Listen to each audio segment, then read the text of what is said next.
यदि मेरे कोई संबंध नहीं रखना था तो शादी करके मेरा जीवन क्यों बिगाड़ दिया? नहीं, सेवा कर, क्योंकि उसने तपस्या कर ली। 12 साल के बाद में बोला कि देव होती तुम्हारी सेवा पर प्रसन्न, क्या चाहिए मांगो, कि बस ऐसी सेवा होती रहे कि निसंकोच मांग।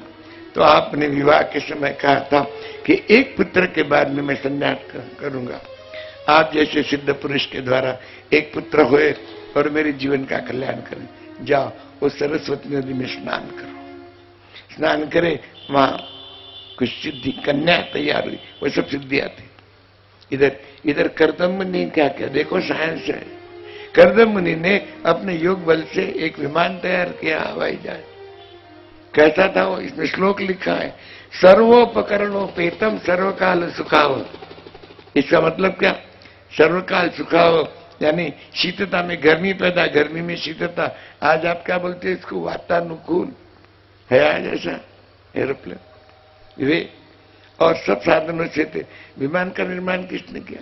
कोई लिखा पढ़ा होगा, जानता होगा तो बोलेगा इंग्लैंड के जॉन राइट ब्रदर्स से उन्होंने गलत है, उन्होंने रिसर्च किया है। रिसर्च का मतलब क्या होता है? रिया ने फिर से सर्च करना है, देखना जो था वो। विमान का मूल निर्माण भरद्वाज मुनि ने किया है। कुबेर के पास पुष्पक नाम का विमान था, आपको मालूम है? राम जी वो विमान में बैठे तो गए थे। तो ये और संकल्प भी विमान चलता था। वे भरद्वाज संहिता आप पढ़ो विमान में, और कौन सा किला कितना होना सब उसमें लिखा है। दिल्ली में हमारी भागवत चल रही थी, तब हमको जिनके घर में थे वो इनकी एक कन्या तो प्रिंसिपल थी, 2 प्रोफेसर थी, सब पढ़े लिखे लोग हैं। पूछा महाराज जी विमान में जो पेट्रोल रहता है वो प्यूरिफाइड पेट्रोल रहता है, ऐसा लिखा है? हाँ, भरद्वाज संहिता में लिखा है। वैशेषिक दर्शन में है कि शुद्धाति शुद्धेन तैल, यानी प्यूरिफाइड पेट्रोल। बस हमारे समझ में आने को ना। तो अरे आध्यात्म सारे साइंस तो सारा भारत से निकला हुआ है। एटम बम का निर्माण कहां हुआ? जरा महाभारत पढ़िए ना। ऐसे ऐसे शस्त्र महाभारत में कि यूं कर देते थे तो आदमी चला जाता था, ऐसे। तो वे कहे और वो विमान में वो बैठे बहुत दिन तक के ये करे, नीचे उतारा, पुत्र एक भी नहीं हुआ। 9 कन्या हुई। 9 कन्या के नाम सुनना चाहते हो? कला, अनुसया, श्रद्धा, हर्भु, गति, क्रिया, ख्याति, अरुंधति, शांति। अब उन्होंने कहा कि मैं संन्यास ग्रहण करता हूं। आज की होती तो क्या कहती? आपको कुछ आती है? आती है ना? क्या पतिव्रता है ना? जो ब्रैकेट में शब्द है वो नहीं बोले। आपको बता दूं ब्रैकेट का शब्द शर्म। आपको कुछ आती है? शर्म नहीं बोलेगी क्योंकि पतिव्रता आती है, वो समझ जाता है। ऐसा बोलते हैं कि शादी होने के बाद में 2-4 साल तक के ये पति रहता, बाद में वो बनती पति, ये बनता पत्नी। हुक्म सारे उसके चलते। हमें तो कुछ अनुभूति है नहीं भाई, हमारे सब माताएं चलते हैं ऐसे। तो के एक पुत्र, ठीक है पुत्र हो गया, एक पुत्र हो गया। बोली कपिल भगवान की। 9 कन्याओं के, अब ब्रह्मा जी आ गए। 9 कन्याओं की शादी। सामूहिक विवाह की पद्धति आज की नहीं है, शास्त्रोक्त पद्धति है। कांशुनी नाम का एक गांव है, जो हमारा बीच वाला बालक है ना छोटा सा, वहां का रहने वाला है। इसके गांव में हमारी भागवत इसके पर जन्म के पहले से चालू है। इसकी माँ हमारी शिष्या है, ये भी शिष्या है। आज 25 साल हो गए इस साल वहीं की भागवत करके हम यहाँ आ रहे हैं। 25 साल हो गए। रूप में महोत्सव हुआ, एक ही जगह एक ही करने वाला, पर एक ही साल वहां सामूहिक विवाह होते। इस साल नहीं हुए कुछ भी। और मुर्तिजापुर में 21 साल हो गए हमारे, 21 साल करे मुर्तिजापुर की करे, फिर वहां करे, अब यहाँ है। तो 25 साल हो गए वहां पर। तो सामूहिक विवाह, 9 कन्या का विवाह एक साथ में हो गया। 9 ऋषि ब्रह्मा जी के साथ में थे। कला का विवाह मरीचि के साथ में हुआ, अनुसया का अत्रि के साथ में हुआ, श्रद्धा का अंगिरा के साथ में हुआ, हयुर्भु गति क्रिया इनका पुलस्त पुलह क्रतु के साथ में हुआ, ख्याति का विवाह भृगु ऋषि के साथ में हुआ, अरुंधति का विवाह वशिष्ठ जी के साथ में हुआ, और शांति का विवाह अथर्वा के साथ। अपनी अपनी पत्नी लेके चले गए। 24वें अध्याय में ये संन्यास ग्रहण करके कदम मुनि चले जाते। 25, 26, 27, 28, 29, 30, 31, 32 और 33 आज के प्रसंग के 9 अध्याय रहे हैं। इसमें कपिल गीता है। कपिल गीता अलग से चाहे जितने दिन बोले जाती है, सप्ताह में समय का बंधन होता है। देवहूति ने पूछी कि देखो कुछ पूछने के पहले लीनता धारण करनी चाहिए कि और प्रभु ऐसा नहीं बोली, हे कपिल्या, अपन तो बच्चे का नाम कुछ भी रखते और बोलते कुछ भी। कपिल नाम लिखते कपिल्या कपिल्या बोलते, नारायण नाम लिखते नारायण नारायण बोलते, और दिलीप दिलीप नाम रखा था तो दलपू दलपू बोलते। ये भी बोलने की फिर इतने नाम रखते का कोई ऐसे भगवान का, भगवान का कुछ भी नाम रखते और कुछ भी बोलते। तो कहे मैं कुछ पूछना चाहती हूँ कि माँ पूछने के पहले बोली शिष्य त्याम शादी मामता प्रपन्न, मुझे अपनी शिष्य जान के उपदेश करो, सच्चा सुख कहाँ है। कपिल भगवान कहते हैं कि माँ संसार की कोई चीज में सच्चा सुख नहीं है। संसार की कोई भी चीज जितना सुख देगी उतना ही दुख देगी। संपर्क है तब तो सुख, संपर्क छूट गया कि दुख। बढ़िया मकान है सुख, मकान में छिन गया दुख। बढ़िया पत्नी है तब सुख, गई तो दुख। बढ़िया पति है तो सुख, गया तो सुख। बढ़िया बच्चे है तो सुख है। तो संसार का कोई भी सुख से अपना मन भगवान में लगाओ। क्यों कि वेद कहते हैं मनेव मनुष्यानाम कारणम बंध मोक्षो बंधा विषा संगी मोक्ष निसंततम। मनुष्य के बंध के लिए और मोक्ष के लिए कारण मन होता है। उस मन का लगाव भगवान की तरफ होना चाहिए। इसलिए संतों की शरणागति ग्रहण करनी चाहिए। कहती मुझे तो कोई संत नहीं दिखता, इसका मतलब तो पापी है। जैसी हमारी दृष्टि रहती है वैसे हमें सृष्टि दिखाई देती है। जिसको पीलिया हो जाता है उसको सब पीला पीला दिखता है, सब पीला नहीं रहता। पिल्या म्हणजे ज्याला मराठीमध्ये आपण कावळी म्हणता, सगळं पिवळं पिवळं दिसतं त्याला, ते खरं पिवळं नसतं ते, इसकी आंखें पीली है। तो वे औरंगाबाद जिले में पैठन नाम का गांव है, वहां पर एकनाथ महाराज रहते थे। एकनाथ महाराज ने बहुत ग्रंथ लिखे हैं। भावार्थ रामायण ये उनका अंतिम ग्रंथ है। उसमें सुंदरकांड लिखा। तो जब जहां रामायण लिखी जाती है राधे श्याम तो बोली जाती है वहां, और हनुमान जी महाराज होते हैं, हनुमान जी हमारा राम जी है। तो उन्होंने सुंदरकांड में लिखा कि जब हनुमान जी लंका में अशोक वाटिका में गए तो वहां सफेद रंग के फूल थे। हनुमान जी तो वहीं थे। कहे अशोक वाटिका में मैं गया और फूल तो लाल थे और ये सफेद लिख रहे, एकदम प्रकट हो गए, जय श्री राम। एकनाथ महाराज ने प्रणाम कि महाराज लंका में कौन गया था? आप। वो फूल लाल थे, आपने सफेद लिखा। तो एकनाथ महाराज ने कहा कि मैं भगवान राम की प्रेरणा से लिख रहा हूं। राम की प्रेरणा, अभी राम को बुलाता हूं। राम जी महाराज हनुमान जी पर बड़ा प्रेम है, लेकिन फटे तक डरते हैं हनुमान जी से, बहुत डरते राम जी कि कभी उठा के ले जाएगा, इसका भी भरोसा नहीं है। ये हनुमान जी, राम ने ज्यादा पंचायत करके कंधे पर लेता है, उड़ता है। राम कहते हैं भाई बचा, मुझे बचा। बोले आपको और इधर लंका में ले जाऊं क्या झगड़ा करने के लिए? बाबा हिम्मत कर करके जब बोला जय श्री राम, राम जी प्रकट हुए। तो कहे क्या बात है? तो कहे राम जी को पूछा हनुमान जी ने, लंका में कौन गया था? कहे तू गया था वहां के, और फूल किसने देखे? तूने देखे। वो फूल लाल थे, इन्होंने सफेद लिखा। मैंने इनसे कहा कि लाल कर दो। तो कहे आपकी प्रेरणा से, बोलो उनको। राम जी ने कहा ये फूल सफेद ही थे, वो आपका चरित्र लिख रहे हैं करके ये है, और आप भी घुसखोरी करने लगे ऐसे, ये तो पक्षपात हो गया। भाई मैं गया था ना, मैं आपको अभी ले चलता हूं। भावराज्य की लंका तो आज भी है, और हनुमान जी महाराज तो है ही, राम जी भी हैं। योग माया के द्वारा पहुंच गए, देखा तो सब सफेद फूल। राम जी ने कहा हनुमान देख लिया कि विभीषण ने कोई तो भी 2 नंबर का काम किया। अच्छा विभीषण को बुलाओ। विभीषण आ गया। कहे यहाँ के लाल फूल निकाल के तूने सफेद क्यों लगा दिए? विभीषण ने कहा यहाँ लाल पुलते नहीं सफेद थे।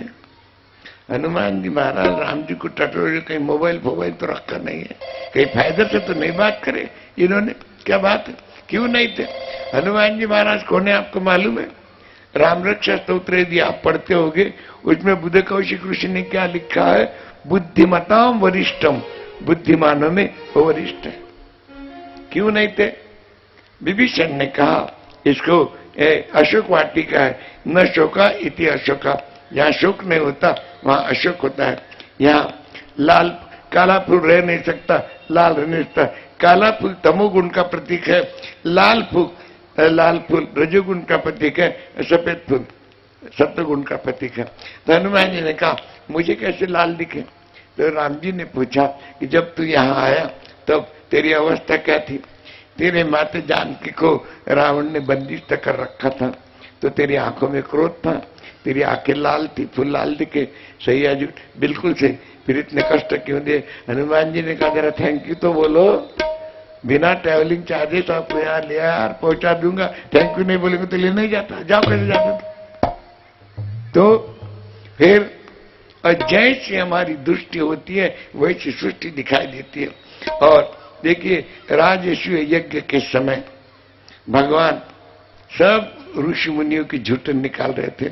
दुर्योधन ने भगवान से कहा कि आपके पास पक्षपाती हैं, आप पांडवों को चाहते हैं, हमको नहीं चाहते। भगवान ने कहा ऐसा कुछ नहीं। अच्छा दुर्योधन, ये ऋषि मुनि भोजन को बैठे ना, जिनकी झूठन मैं निकाल रहा हूं उसमें से एक तू और सत्पुरुष उठा के ले आ।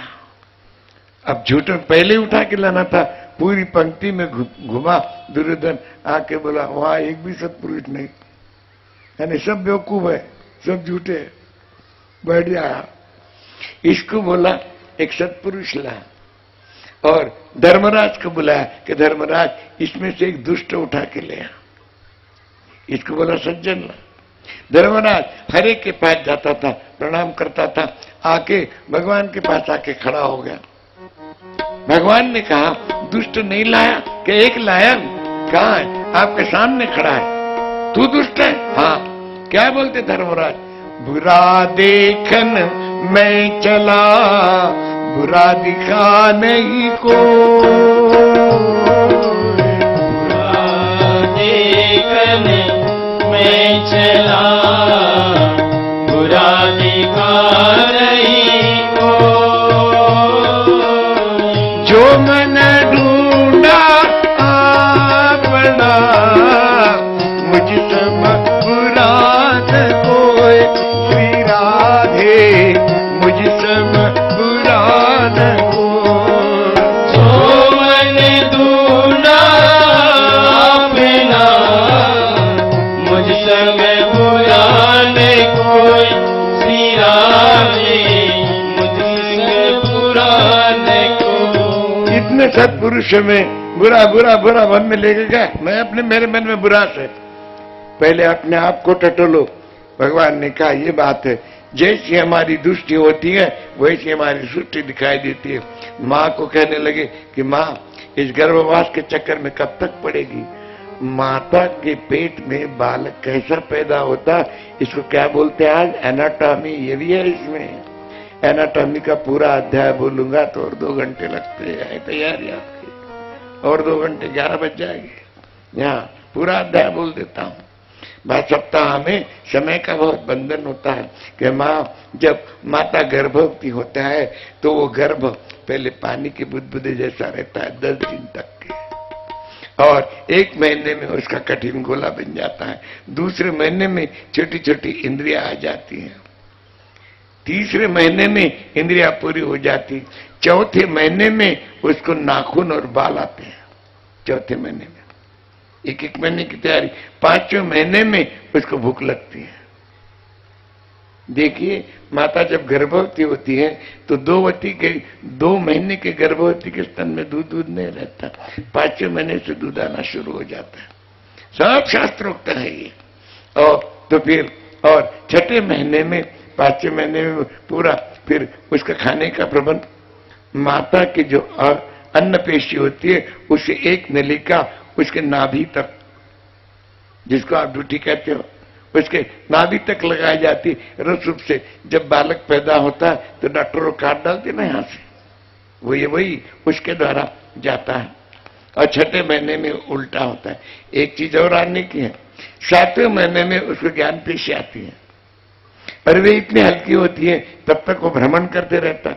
भ्रमण करते रहते कभी वो दब जाती। कोई बालक पैदा होते से ही और मंद बुद्धि के रहते हैं, समझता नहीं, अकल नहीं, तो ये ज्ञान पेशी बन जाती। 8वें महीने में मां कभी बालक नहीं होता। 9 मास 9 दिन पूरे होने के बाद में माता के गर्भ में प्रसूति नाम का एक वायु होता है, और वे माता के योनि के द्वारा पहले सर और बाद में पैर। पहले सर क्यों आता है बालक? अपने सर में बुद्धि है, और भगवान कहते हैं तुम बुद्धि के द्वारा इस माया के क्षेत्र में पैदा हुए, अब बुद्धि का सदुपयोग करो। और पहले मां वे एक जगह अपनी आसक्ति बचपन से कहीं रहती नहीं, एक जगह आपकी आसक्ति नहीं है नहीं, किसी की नहीं रहती। पहले तो अपने मां में आसक्त रहता है, बस थोड़ा बड़ा हो गया तो खिलौने में आसक्त होता है, फिर बड़ा हो गया संगी साथी में आसक्त होता है, और पढ़ाई करने लगा किताबों में आसक्त होता है। जब धन कमाने लगा धन में आसक्त, शादी होने के बाद शादी होने तक और मां में आसक्त रहता। मां को बोलता और तेरे जैसा मेरा कोई दैवत नहीं है, तू मेरी बड़ी पूज्य है। शादी हुई कि मां गई गोदाम में फिर, और जो लाडली आती है और महारानी, तेरे जैसा मेरा और कोई नहीं। बच्चे होने के बाद भी वो भी थोड़ी आउट हो जाती है, फिर बच्चे मेरे हैं। और बुढ़ापा आने के बाद में सब में आसक्ति बढ़ती है, हर चीज में आसक्ति। अभी अब आजती के लिए किसी वृद्ध से एक आदमी माचिस की डब्बी लो, उसमें 2-4 ही लकड़ियां हैं, ऐसी लो। बुढ़ा अपनी डब्बी लिए से वापिस नहीं जाएगा घर को, आज ही करके देखो ना, नहीं जाएगा वापिस, जाएगा ही नहीं हर चीज में। तो मां ऐसी कब तक आप लेकर, तो आप कहोगे यदि आपसे लिए तो हमारे पास है नहीं तो हम भी लिए क्यों नहीं जाएंगे? बोलेंगे रात लाइन गई तो मोमबत्ती जलाने को नहीं होता, कैसे?